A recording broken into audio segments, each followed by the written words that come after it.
Hello, everybody, and welcome to another episode of The Content Crowd. The Content Crowd is a show where we explore what makes content resonates, from creative habits to point of view shifts to behind the scene breakdowns, so that listeners and also me can stop mimicking others and start making something that matters. I'm going to go straight into an ad read, which is totally different, but I want to get it out of the way because I want to save all the time for Kate today. So, just have to mention that this podcast is sponsored by Scrappy ABM, and on August 7th we're running a live workshop called ABM in a Day. And yeah, the name is literal. Like, you'll walk away with an ABM program planning roadmap built with our team in just one day. And so this isn't like a webinar or some like pre-recorded click through thing. It's like we're actually handing you the exact process that we've used with 30 plus companies in the last year to finally get ABM right. And normally this thing would cost like $14,000, but for this day only, like, we're giving it to you at no cost whatsoever. So save your seat at scrappyabm.com/workshop, and I'll drop the link into the chat as well so you can schedule. So yeah, join us on August 7th, and we'd love to see you there. Now that that's over with, we can jump right into the real conversation. I'm here with my wonderful guest, Kate Erwin. Kate, thank you so much for being here. Thank you for sitting through my very first ad read. So, of course, thank you for having me. And I'm a big Scrappy ABM fan as well, a big Mason fan. He's a bud. So yeah, just definitely I'll be there. So definitely show up.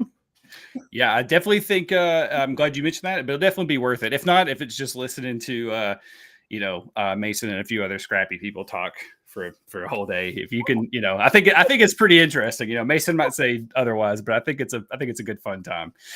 But yeah, so let's go ahead and already introduce you, but let's talk about what you do and what you tell people that you do when they ask about it at parties. Ooh, that's really tough. I actually played a game, 4th of July, had a family party, and I played a game where I recorded my family's responses to what do I do for a living. Yeah. And apparently I don't describe it that well. So the thing that I typically like to say is I live on LinkedIn for a living. I used to be a typical content marketer back in the day, kind of doing blogging, white papers, really anything, newsletters. And in the past 2 years, I've really focused specifically on helping brands grow their reach and mind share on LinkedIn specifically. So I help mostly B2B tech brands and their executives build their LinkedIn presence. Which is like, I know that everybody you're talking to is like, I totally know what that means, right? Yeah. Like, I think that's always the thing, is like when you get into B2B, they're like, okay, I kind of know that. And then you're like, wait, like, people want you to like do like write stuff for them on LinkedIn. Like, it's always kind of like one of those things of like, if you have like a lot of like friends who are at least like marketing adjacent, like they kind of get it. But if you have a friends who are like me, like my wife and like my friend and my best friend and his wife, they're all like in medical, and it's just kind of like, talking about doing stuff on LinkedIn, or like, oh yeah, I like got a podcast, or like we help people launch podcasts, and like, wait, people I didn't know businesses paid people to like launch podcasts or do, so it's one of those things where it's like, I think I tried that like a few years ago. I need to do it again, but it was very much like, it was just like you do something with LinkedIn, or like you go to Hobby Lobby a lot or something, was like one of the things. So it was like, Yeah, it's funny. It is like, it's very unique to our world, and people outside of our world don't really get it or get how I can make a living, but I'm very grateful that I can. I was an English major and now I write for a living. So yeah, that's awesome. I've been writing for a living for over 12 years now. So definitely, awesome. definitely really, really happy. And I think my parents are happy. At the time, they were like, what are you going to do with your life? Are you going to be okay? Are you going to be a barista forever? And now it's like, no, yeah, it's fine, guys.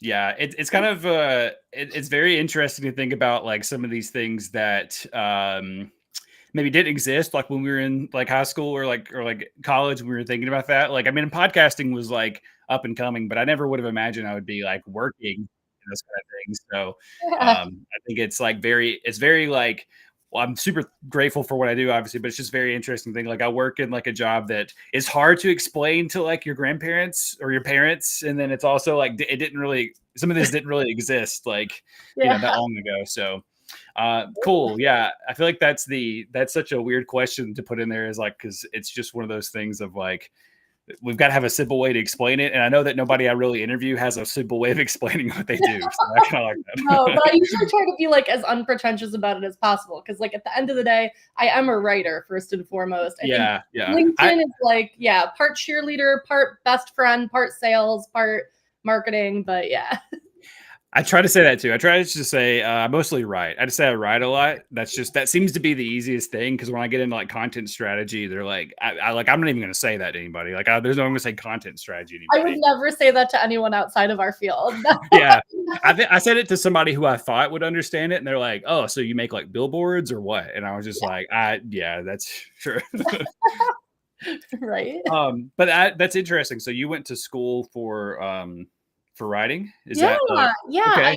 I wanted to be a poet. I did slam poetry in college, and I was on the slam team. I won some awards. Oh wow! Nothing big. Like the most money I ever earned was like $200, but like it was really fun. Awesome. It was really fun. I got to go all around the country and go on stage. I'm a big performer, so it was like a great way to combine performance, which I love, and then also writing. So I think there's not a lot of extroverted writers out there, and I'm one of those few. So yeah.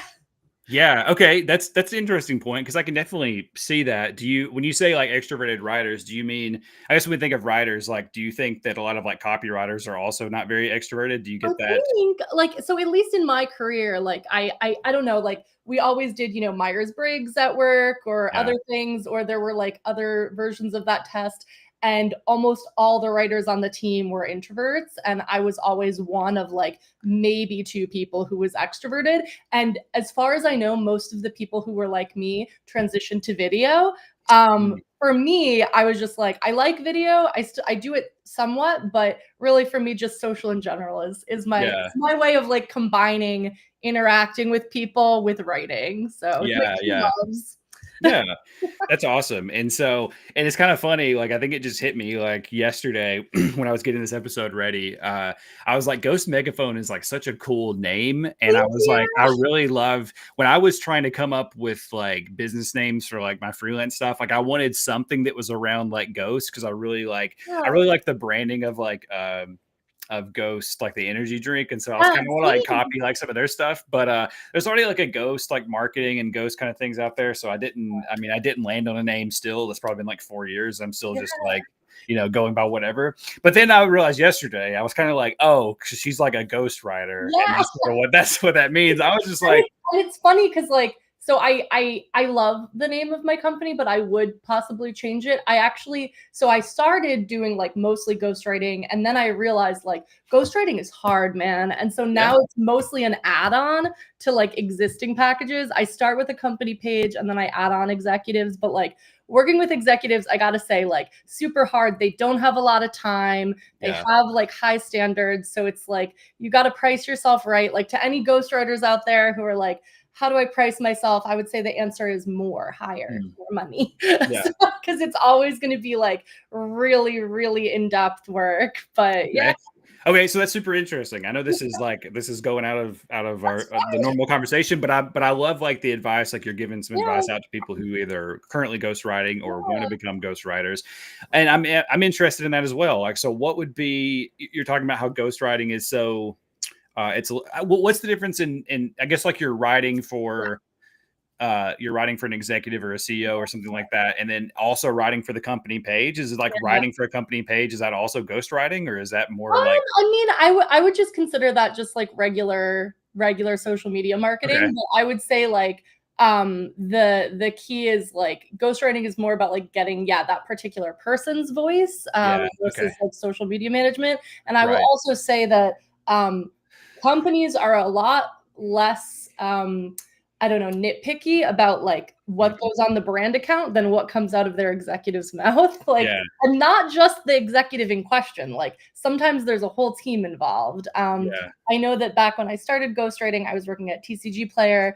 And I would basically ghostwrite for the owner of the company. Like, and it would be like sometimes whole articles for like local publications. And it was the thing where like we would basically sit in a room and all work on it together, like and kind of like all get into it. So it's definitely usually a lot of work. I would also say like the big thing for me is, does this person want to do this? Because I've worked with people before where like maybe the head of marketing was like, we should do this. Our executives need a bigger LinkedIn presence. And the executive had no interest in doing it. And that's when it's really hard, because then they're not going to make the time for it. You Right. need kind of like a project manager within the organization to actually like basically like wrangle that CEO or that other person, because it's very difficult for somebody external to do it. And then Yeah. the other thing is like that person has to have things to say. There are some people that I've spoken with who, when they speak, it sounds like they're reading from a script, and they probably are really thinking very hard about like, let me make sure I stay on message. But I will tell you that makes some of the most boring content in the world. So Yeah. like, it's nice to speak with people who are like open and who have things to say. Recently, I was working with an executive. I can't say who it is because I'm his ghostwriter, but he honestly like has the most interesting stories. Like when I have a conversation with him, I already know this is gonna hit, this is gonna hit, this is gonna hit. Like there's no question. I don't have to put like a big spin on it. He already has great stories. So I'm just kind of crafting things and making sure that they work for LinkedIn. But other than that, Yeah. like he's got it. So that's what I recommend. Like if you're looking to do ghostwriting, those are the pieces that you need. You need like firm buy-in, a good project manager, and an executive who actually has interesting things to say. Those are like the big Gotcha. three. Well, two quick follow-up questions. First of all, that's really great advice. But going off on like the firm buy-in, if you don't have that buy-in and the company kind of recognizes that it is a important initiative, does it work, or do you kind of work into where you're like, let's start with like employees and kind of show the Ooh. executive that things that we can get traction, and that when employees are doing things and they're posting, and then that kind of transfers to that? Or That's a really smart idea. I usually not. So I do also provide like employee advocacy services where I like, Yeah. help the team get more active.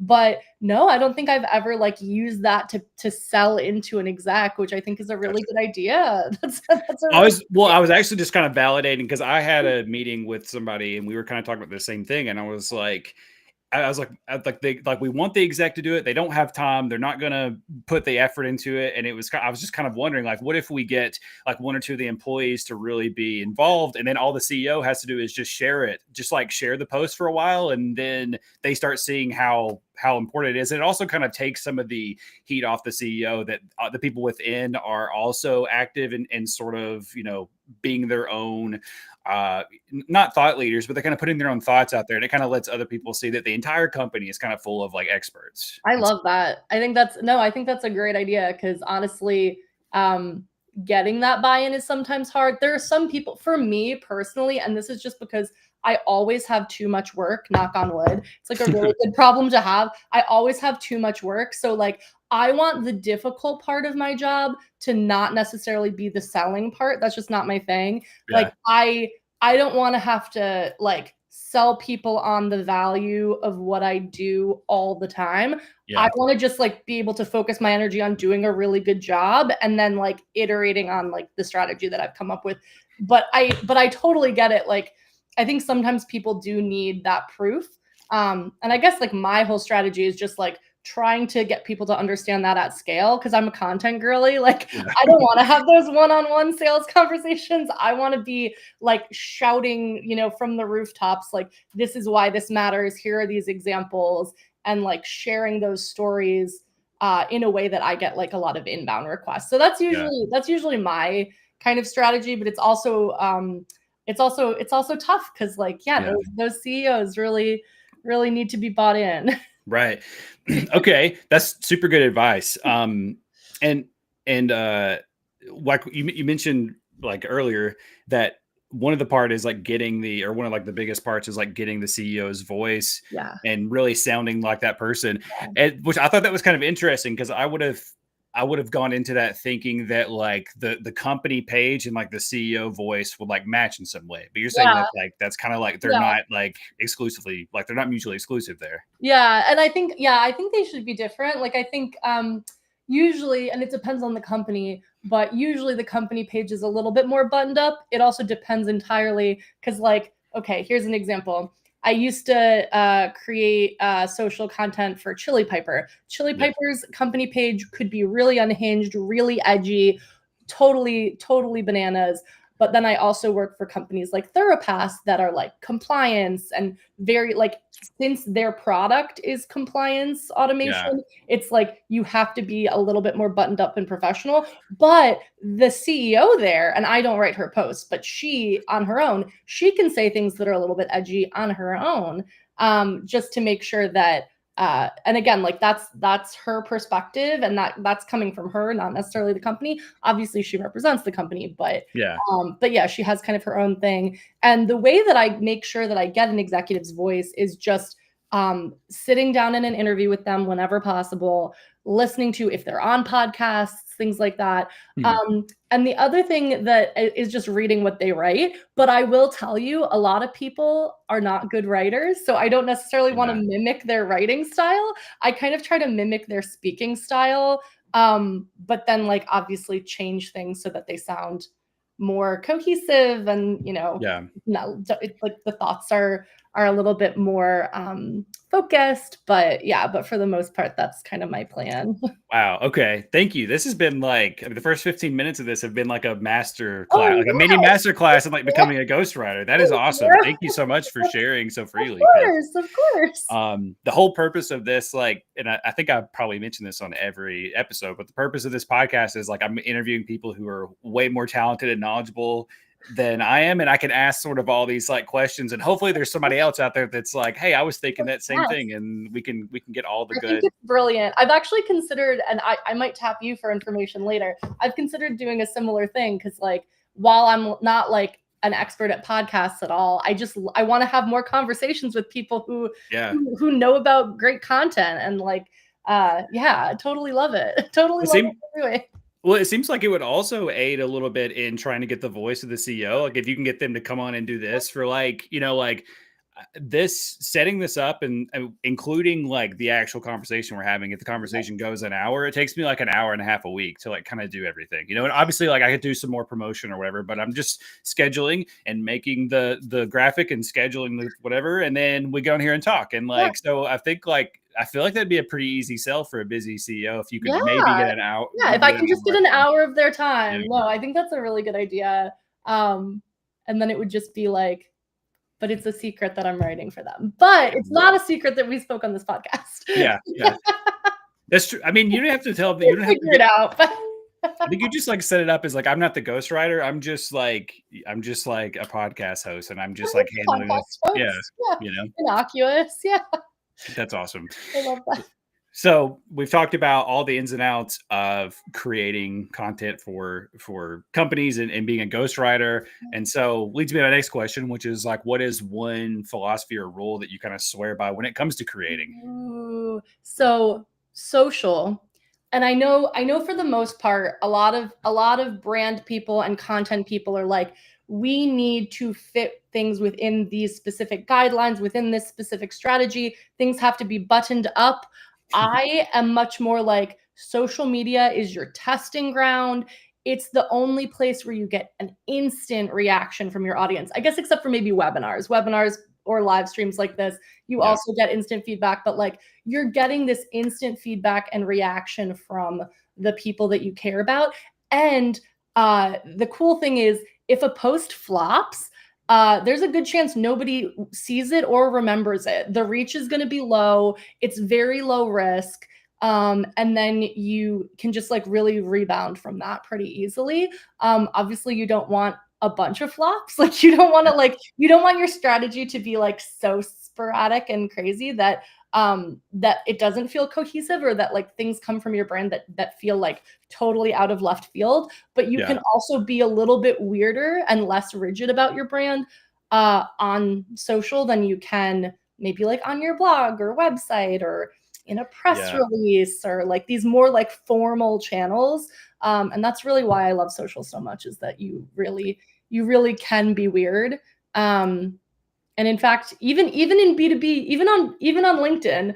And the fun thing about LinkedIn is that kind of the way that like TikTok usually comes first with trends, and then people see it on Instagram later, like people my age, like millennials see it on Instagram later. LinkedIn is like the last place to get the trends. So like you can, even if you're like slow to jump on a trend, like by the time it gets to LinkedIn, you might be the innovator. Like so many people have been like, how are you so creative? And I'm like, oh, because I scroll on TikTok and I've just seen this thing before you did. Like, so that's another piece of it is like you can be fun, and it will be refreshing for people, I think.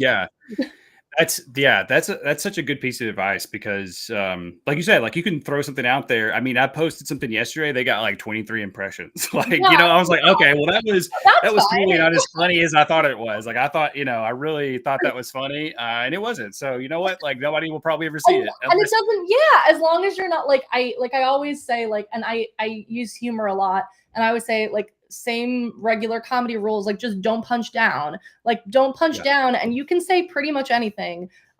So as long as you don't as long as you don't say anything that's gonna like alienate or offend your audience, like you're good. Like you can say things that aren't funny and nobody will remember. It's fine. Yeah. I mean, also there's so like I feel like there's so much out there that people are not like really digesting every single piece. Like I might read an entire post from somebody and like have a thought, but I don't remember every single thing, or if there was like a bad joke they made that I didn't even realize because I was just, just reading it. Not even paying attention. Yeah.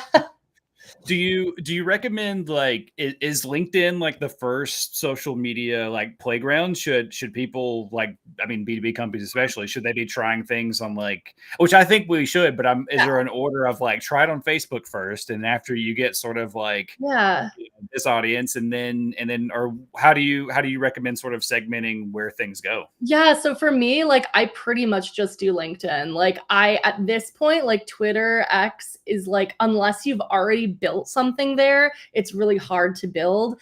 Facebook and Instagram, other than Reels still do get attention.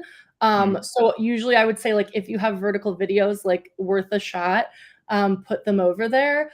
Same with YouTube Shorts. But again, not an expert at any of those channels. I just found that like those are places you can still get organic reach. But LinkedIn and TikTok are the two channels where you can still get organic reach, like really good organic reach. So and unfortunately, like there are people who do B2B TikTok really well. I have struggled. Like I've tried for multiple brands, and like you have to have like dedicated resources and people who are good at sketch comedy. Like I think of like Will Aitken or Travis Tyler, or like people who are like, I'm going to be in the video. I'm going to be this face of this brand. I'm going to dedicate time to like scripting and doing sketches. So like, not just like, because I think a lot of people are like, oh, I can just upload these talking head videos from like my podcast, my webinars, like whatever. And it's like, TikTok is like its own world. Whereas LinkedIn, like you can do all of that. You can repurpose all of your stuff really well. So yeah, B2B brands, I always say like LinkedIn is the number one, like, and the place that you should be. Other than like building, like as far as like rented channels, like LinkedIn is the place. Yeah. Interesting. I guess that's kind of what I'm doing here also. Like I am live streaming to Facebook and YouTube at the same time, just because I'm just interested in seeing like how does it. But I will say that all of the clips that I take from these episodes do way better on Facebook, and then they do way better on YouTube for some. And I'm not even like really trying. I'm just uploading it as a place to live. And that's interesting. It's interesting that a short on YouTube from one of these clips will do like 1,000 views, which is not like crazy, but like for me to not do anything but upload it, consistent. Like it's funny. Like that's another thing. Like with a lot of this stuff, like I got asked in a conversation the other day, like about like virality and like how to make things go viral, and I was just like, oh, I don't even know how to answer this, because like unless you're making money from views and like unless you're making money from like those impressions, that shouldn't be the goal. Like the largest possible audience shouldn't be the goal. Like, and if you're getting consistently, especially like 1,000 views like on every short, like that's like that adds up. Like if you you post keep one creating video a content, day, like you're getting 7,000 views a exactly. week. That's a lot. Exactly. And I think that's really the name of the game, is like consistency. And like as much as I'm like, I love unhinged stuff, it's like I love unhinged stuff, but I also love a beautiful full calendar of repurposed content that was as easy as possible to make while getting the best possible value. Like that's the best feeling. Well, also like virality is so like it's the tables have like shifted. Like there's no like 100,000 views is like not viral It's anymore. not. A million views is not viral anymore. Like, well, and like if you look at what goes viral, like sometimes it's like the AI slop that people are generating with like where it's like, oh, it's like cats making dinner, or like I don't know, like weird stuff. And again, like if your goal is views, or like my favorite thing is, because I'm still on Facebook because I have a lot of family members who are there, and I will look and like there will be pretty much solely rage bait, and it's like, oh, like these people just want the impressions, want the attention, want the all the money from all of that. And it's like in B2B, that's not the goal. Like we're not media companies. We're looking for people to buy the product at the end of the day. So like my job, especially as a social media manager, is to sort of sneak in like our messaging in formats that get attention. So like I'm a big meme girl. And the reason I like memes is because you can tell people what you do without like shoving it down their throats, and without it making without making it seem like it's, like super promotional. So you can kind of say something that like shows that your audience's pain in a meme very easily, because most memes like are darkly humorous. And you can really like I think of it as like when parents put like vegetables in the kids' mac and cheese, or like beans in their brownies, and it's like you're trying to like give them something nutritious but in a way that they actually want to consume. And that's really what I think about my job, like on social. Wow. That's such a good, I'm like, that's such a good way to think about it. Like, because this is all the things that even if we're not like those of us who work in content and marketing and writing, like even if you're not doing just social, that is such like that piece of advice you just gave kind of works for everything, because it's all like why we're writing emails. Look, can we sneak in what we're trying to do and what we want to do without just being like, hey, what's up? You want to schedule a call today? Yeah, like without just being so overt about it that like, and like there are situations when directness is warranted, but like I would say like usually like I don't know, not at top of funnel. Top of funnel is not the place to be that kind of direct. So yeah. I mean, I would even go as far as to say that unless that person has like went out and filled the form, and even then they'll probably forget that they even did that, and you've got to still be in there being like very like just a reminder, like we're meeting and I'm I'm excited for it. Here's like here's some more. Let me keep warming you up because I don't want you to get cold feet and not show up to my meeting. So totally. I'm a big inbound girly. Like I don't I obviously I work with companies who specialize in outbound, but I am not. I don't personally do outbound myself, so I don't know. That must be very difficult doing the sneak attack with an outbound, but I've seen it done before. So well, it's just like you said, like it's all about like we might send out 8 emails and not one of those had anything about scheduling a call or anything. It was literally just like, here's what's going on. I understand it. I made a video for you talking through what, like, it's all about just like giving and giving and giving way more until you actually ask for something. And even then the ask might just be like, I don't know, just let me know. I don't really care. And then they're kind of like, oh, well, you know what? I didn't know you were that chill, I'll definitely schedule a call, And as soon as you say that you're that chill, or like, I don't know, it's so funny. Like people prefer that. Like they don't want the they don't want it. Like if you're too thirsty, like it's like like just talk to them like they're a human. I think like we forget, and I said this on the account-based beverages podcast. I was like, just talk, like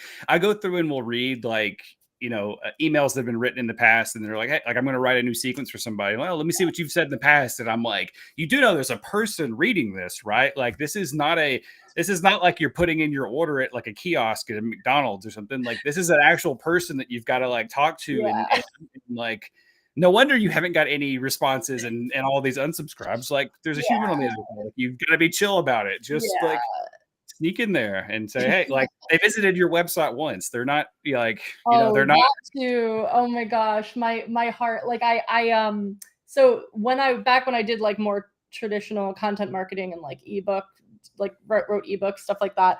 I was working at a company where they would call as soon as somebody downloaded an ebook. And one time somebody picked up the phone and was like, I didn't even read it yet. Like literally, like what? You called me as soon as I downloaded it. Like didn't even get a chance to look at it. So I think like, I think that's great advice. Like understanding that there's a human over on the other end. So simple, but so true.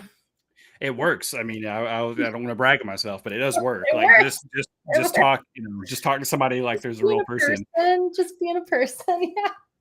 Yeah. Totally. Well, speaking of things that maybe haven't worked out the best, what's can you tell me about a piece of content or a campaign that you were like really passionate about, but didn't go so well? Oh my gosh, so many. So it's really hard.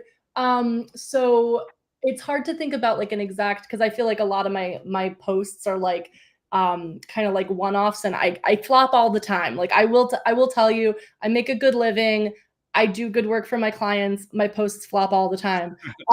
So like all those things are true at the same time, and they all can be true at the same time. I did a stupid, so at Close, we do motivational quotes every Monday. And I thought it would be really funny to sneak in a quote from somebody fake, who is Gavin Belson from Silicon Valley. And it just did not perform the way I thought it would. Like, I thought it was the funniest joke. I was like, it looks real. Like, it looks like some actual quote. Like, I can't wait for people to cackle at this, and just nothing. So like, I think a lot of the time, like what's funny to you, or like what is not always going to be what's funny to your audience, even if technically there's overlap. And then also just you can't also let the flops prevent you from doing goofy things like that. Like throw it out there, like again, like as long as it's not off brand and it doesn't harm the brand, like you're fine, nothing bad happened. I just was sad because I was like, every time I post anything, even from brand accounts, I'm looking to connect with people. Like that is my, like money is my payment, but my real payment is like that sense of connection with humans. Like it feels great. Like when a joke you tell lands, it's like the best feeling in the world. Or like when you post something and people are like, oh my gosh, yes, this is so helpful. Like it feels so good. So it does hurt a little bit when things flop, but no big deal. I will say that like you like the things that you find funny is not what everybody else finds funny, is like a lesson I think I have to learn like almost every day. I will be living off the high of you laughing at me saying I didn't know you were so chill. Like I'll live off that for a while. So I appreciate that.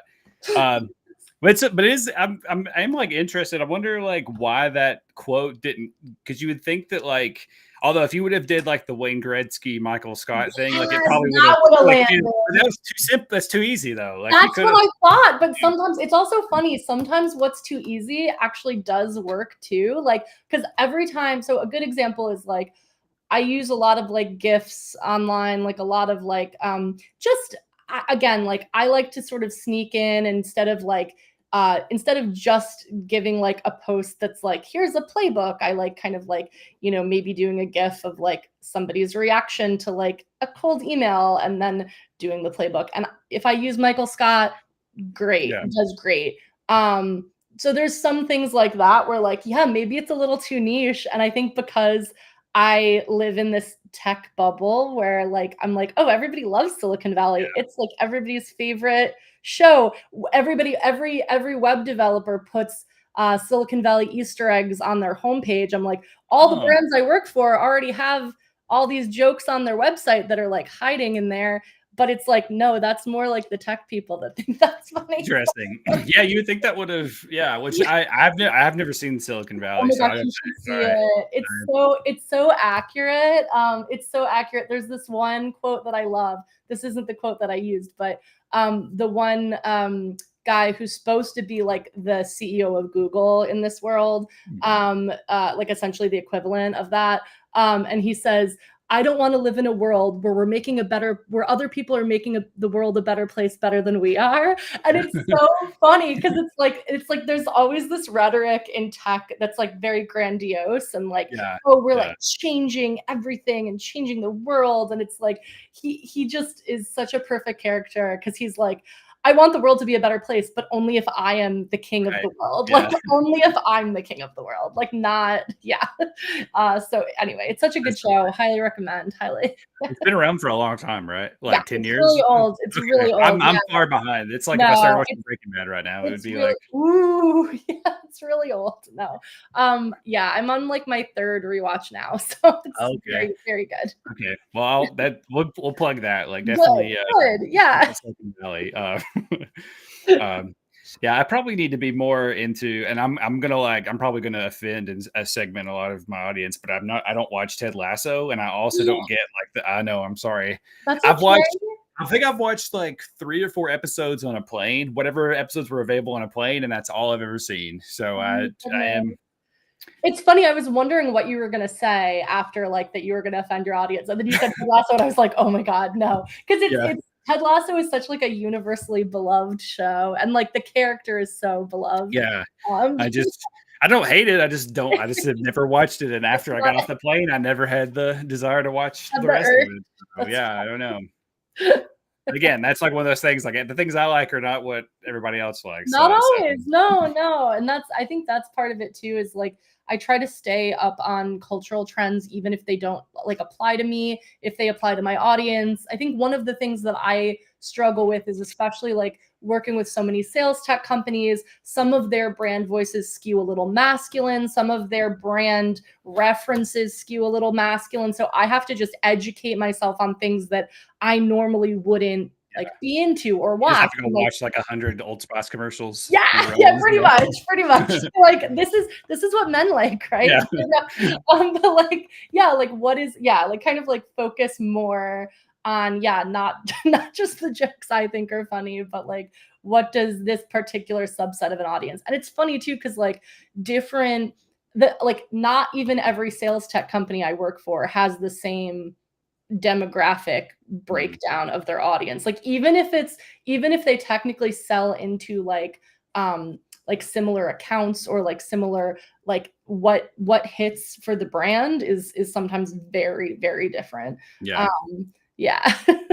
Yeah, I mean, I think that's really good advice for everybody to remember. Like, you can't just copy what somebody else is doing, or like even copy what the 10 most popular people are doing, because like that doesn't always work, and people have different goals at different levels. I was listening to I can't remember exactly what it was. It was just like some YouTube video about like personal development or something, but they were just talking like, if you're like copying what somebody who is at like the highest level is doing, like you're good, like you're good. It's like trying to run a marathon before you've even learned to walk. Like you have different goals. They have different goals at that level. And the person who was talking was like, for example, I'm not trying to grow any of my social platforms. I'm working on scaling and monetizing the business that I currently have within the platform. So if you're looking at what I'm doing and hoping that you can copy it and grow your social platforms, it won't work, because that's not what I'm doing. You just because I'm at this. So, and I know that's like a very like example, but I think it's things that people forget. Like, you know,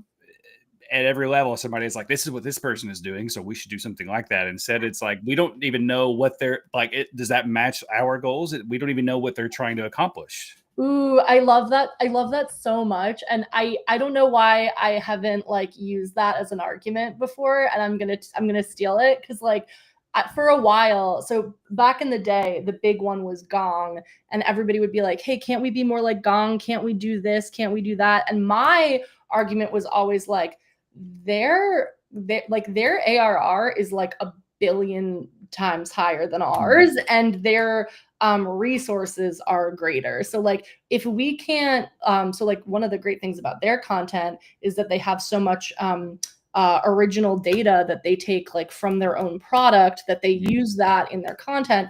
And like I would work at places where we didn't have that data, or we didn't have the ability to share that data like with, you know, in our content. And it's like, then it's not going to work. Like it's not, you know, I was just like, logistically, I was like, it's not going to work. But then like, also it's like, but even if we could do it, why would we do it? Is a really good point. Like why, is this like, what is the goal here? Like other than just people see something they like and are like, oh, I wish that were what we were.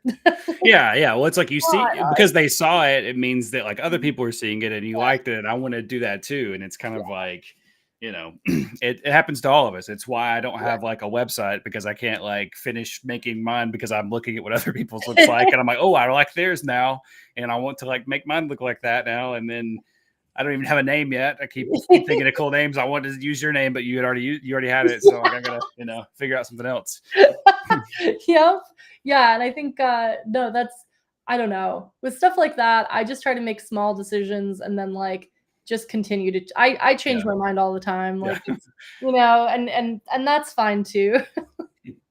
Well, we've kind of went down the rabbit hole of like what works and what hasn't worked. And so I want to give you this space to kind of brag on yourself a little bit. So I'd love to know about one campaign or project that you're especially proud of and what made it work. All right. So I'm very sad because like this isn't even like a campaign, but like just the entire Chili Piper social account. Like I ran it for about 1.5 years and I was so proud of it.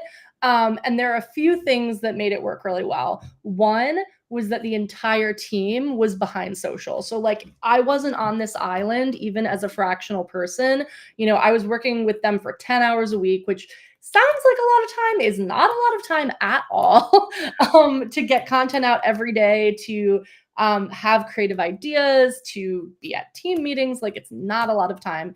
And we had such collaboration, and we had like a Slack channel where I forget what it's called. I'm probably still in it. They probably forgot to remove me, but like basically it's a channel where just all the creative ideas are shared. Like we all kind of just jump on. And what was great about it is that like I wasn't alone in coming up with ideas. Like there was always something. We also had hired Will Aitken, who is brilliant. And he and I would have brainstorming sessions like once a month. And he would teach me how to be a meme master because he's incredible. Like he thinks about memes totally differently than like I do usually. I sort of like try to back into a trend, whereas he is like proactively looking at sources for memes that B2B is not familiar with. Like he'll look at just like regular memes of like the crusty, weird internet like corners, and he'll find things that are like not trending yet, but that would work for something. And just being able to like collaborate with him and figure out his process, and then just like learn how to do that myself was really cool. And I think what I'm most proud of with the Chili Piper account was that, and granted, I inherited it after it had already had several brilliant owners. Dan Schmela, who owns it now again, Marioli Arias, like a lot of people who were like really brilliant. So when I inherited it, it was already great. And all I had to do was maintain and then do weird things to make it even better. Like as I was growing, it was like, I already have this great audience. And the thing that made me so proud was that people would constantly tag our page as an example of like B2B brands that were doing fun things. They've been mentioned in like articles. Like there's been like all of this like kind of buzz about like, how cool the brand is. And like it was really, really fun to be able to make an impact, even though it was such a like small, you know, like small percentage of my time. It was such a big, I don't know, such a big thing. Like there were good things, and like I said, everybody there was brilliant. So that's awesome. I wonder, maybe that's how I connected with you from that as well. I don't know. Probably. I mean, they're like one of the coolest brands that I've worked with. And not only that, but I'm very lucky because working with them also got me a lot of my other jobs. But what's really funny is that people would be like, oh, I love Chili Piper's brand, but nobody wants to take those kinds of risks. So I think that not nobody, I mean, so I work at Close now, and I work with Chelsea Castle, who used to work at Chili Piper, and like, she's totally down for having fun. So I pitch, you know, my weird ideas to her all day. She just is very sensible, and she doesn't want things to be quite as crass and edgy as Chili Piper was. But that's exactly what it's like here. I'll send something to Evan, who is our internal marketing person. I'll be like, dude, next time that you're around Mason, you should do this. And he'll be like, he'll just say, what is this? And that's it. And I'll be like, all right. That would hurt my feelings so much. Oh my God.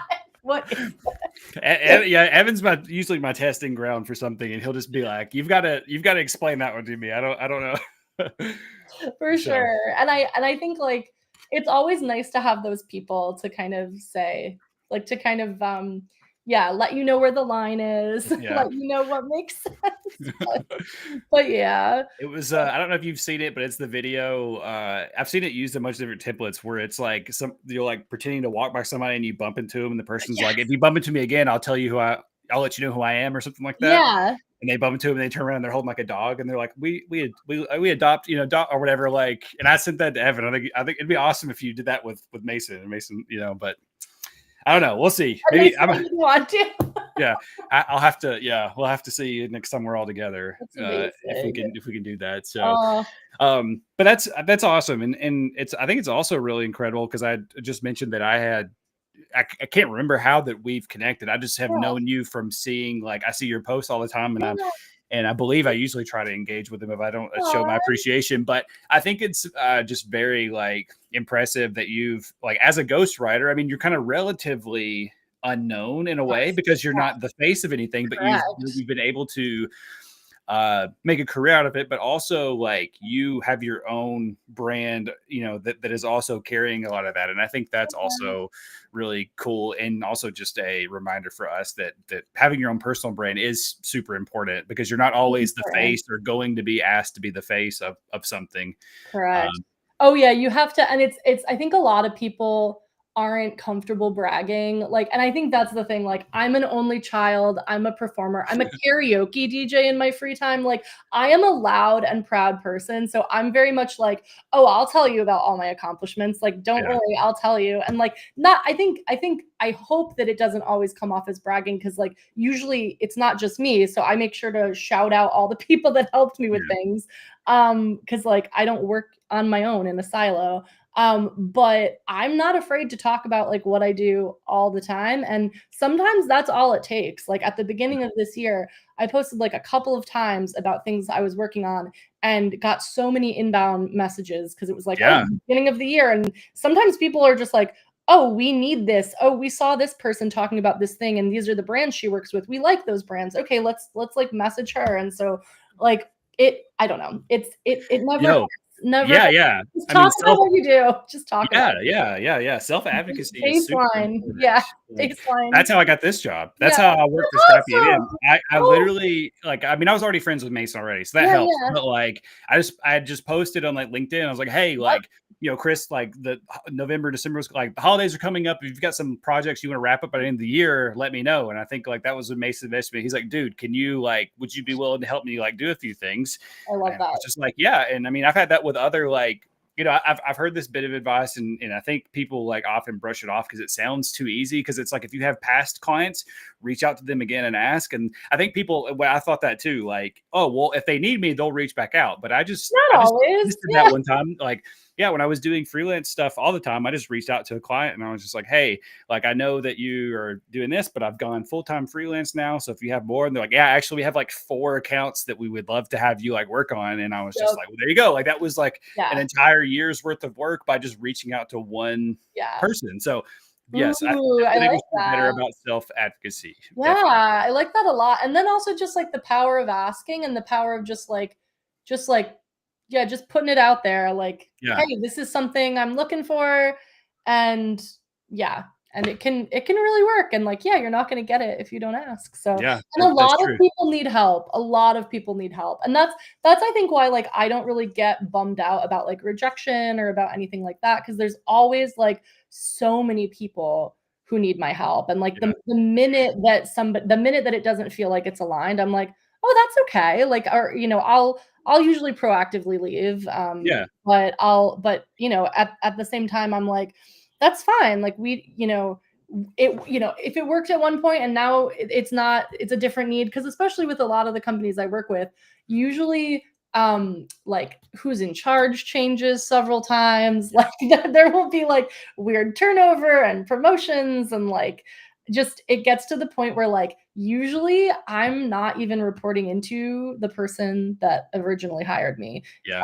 For any client that I've been with for over a year, it's usually like 4 to 5 different people that like I've kind of started to report to. So like sometimes it's just not there, and I'm like, oh, that's fine. Like I'm sure I can help somebody else. Or like you Yeah. said, like if you haven't worked with a client in a long time, you don't know. Like they might not reach out to you. The person that you used to work with might not even be in the role that would hire you. Like they might just be able to connect you with the right person. Or they So assume that you're too busy. I mean, that was kind of yeah, how that one went. It was yep, just they assume you're too busy. yep, And I don't know if you do this, but if I get the I don't look at like the no, not right now, or we'll keep you in mind kind of email as like a rejection. But I always try to yeah, follow up and be like, okay, cool. I mean, thanks for just replying to the email. Is it yes, cool if I reach back out to you in 3 months? Like yeah, kind of asking those kind of things just to like set that yes, like, hey, I'm gonna reach back out again and see. I'm not gonna like mark you as a like until no, you've absolutely said like we'll never hire a freelancer or no, whatever it is again. I always try yeah, to like make those kind of things. I think it makes the conversation, it makes it feel a little bit more like professional. If you're like, okay, is it cool if I reach back out in a few months? And yes. and it also just seems like you're serious and interested in helping them. And then I think it just helps cement in their mind that like you are there and ready to help them when they Yes, are that you're like open. a consistent, reliable person. Because like a lot of the time, it sounds really bad, but like the bar is sometimes really low. And like Very.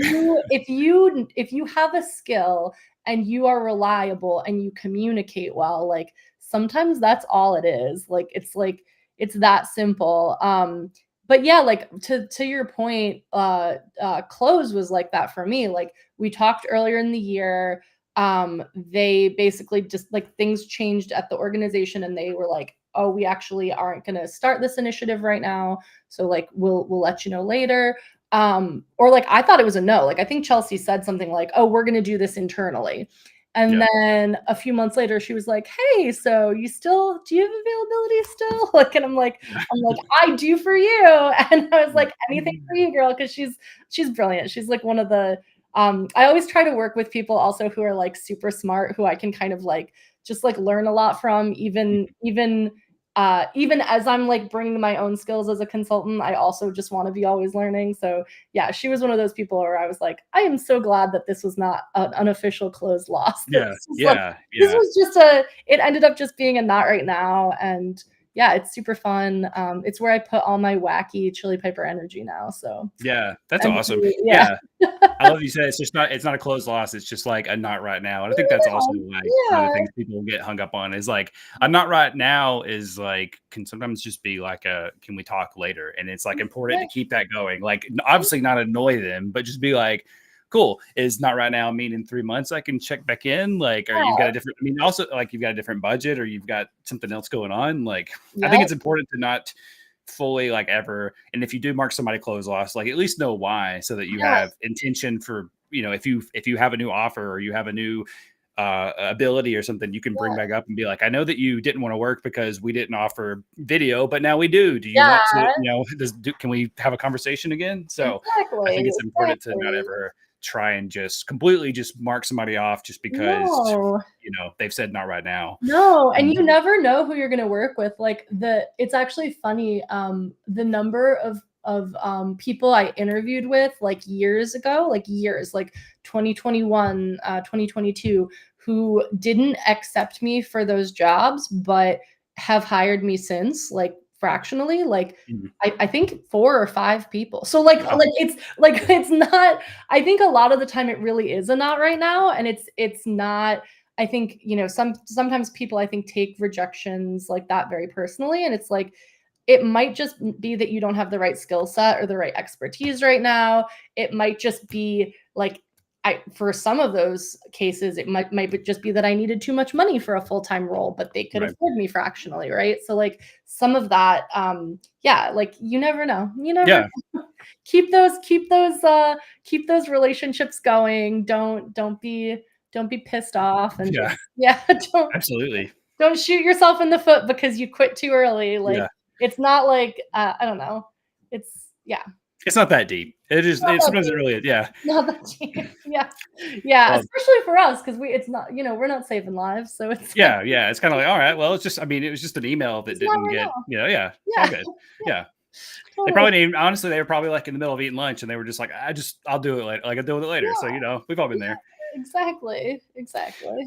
Well, I'm going to end with the question that I ask everybody. And I think this Ooh. always brings out some of the most interesting answers. But I would love to know what hill that you will die on when it comes to content. Oh gosh.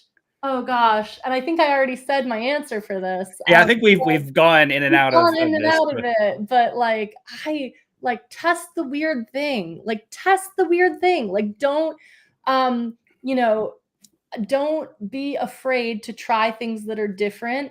Don't be afraid to pull from sources of inspiration that might be different. So like, I watch a lot of TV. I scroll on TikTok. Like if it's, it doesn't, you don't have to steal your ideas from other people in B2B. Like you can take them from completely other places. So like I just started doing for clients, like Netflix will do, or HBO will do like screenshots of their like of a stand-up special with like some funny lines and then the person's face. Like I've just been doing that for like sketch videos, or like Close has a series, it's Will versus Jen with Will Aitken, and I'll do like Will Aitken's face, and people know who he is. So he's almost like a little celebrity in our community. So, kind of like pulling ideas from other places, and just don't be afraid to test stuff. Yeah, don't overthink it. That's a great piece of advice, because I've got a lot of video ideas that I've been working on that are like definitely things that I saw on like YouTube shorts that I thought were really funny. And I was like, I could squeeze that in. I was telling one of our coworkers this morning about an idea they had. I was watching like a science video that was about gravity. And I was like, I thought of a totally awesome like way to like relate that to like B2B. And I don't have it's back there, but I've got one book that I've been reading that's about Akira Toriyama, who's a manga creator.